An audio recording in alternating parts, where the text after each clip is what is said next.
Singapore and Malaysia are forging ahead with reopening even as Omicron looms large. Land and air vaccinated travel lanes have opened, both countries aiming to expand the land arrangement to include general travellers at the middle of next month.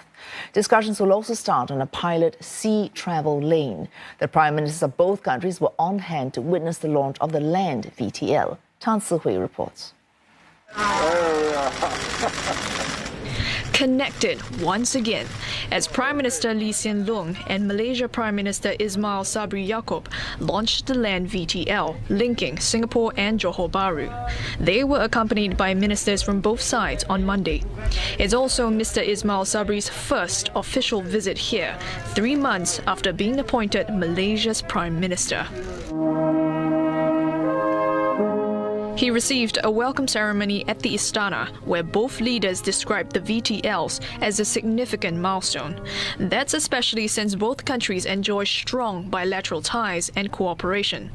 Prime Minister Lee said it's timely to reopen borders with the COVID situation stabilizing in both countries. But he emphasized the need to start with small numbers. Of course, all this is COVID-19 permitting, because we are all watching anxiously to see what the Omicron variant of the COVID-19 does and how it will behave. But even if Omicron disrupts these plans, our goal will still be to have more open borders between Singapore and Malaysia, and I'm quite confident that after some time, we will be able to make further progress. I've also discussed with PM Lee additional measures that we will undertake in respect of cross-border travels between Malaysia and Singapore. Both of us have agreed to, one, to include all categories of travellers for the VTL land, subject to the health requirements determined by both countries. Both sides will also begin talks on a sea VTL for Singapore cruise ships. They've agreed to work towards safe cruise standards and to start piloting port calls between both countries. And there are plans to extend the VTL by air beyond Singapore and Kuala Lumpur. PM Lee and I also discussed the cross-border movement by air between Singapore and destinations like Penang, Langkawi, Kuching and Kota Kinabalu in Malaysia. Both of us decided that our officials should start to draw up measures for this purpose. Other areas of collaboration were also discussed, including the Johor Bahru-Singapore Rapid Transit System Link project. Passenger service is expected to start by the end of 2026. Discussions on the aborted Singapore-Kuala Lumpur high-speed rail could be revived.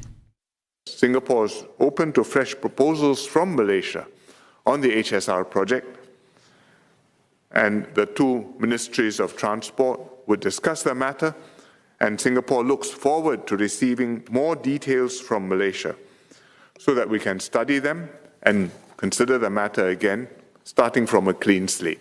Mr. Lee added that he looked forward to working closely with his Malaysian counterpart on other regional and bilateral matters, as well as hosting him at a leaders' retreat, which could take place early next year. Olive Amshad joins us live from Queen Street Terminal in Singapore, where buses have been departing to cross the causeway to Malaysia. Olive, buses are running on schedule now.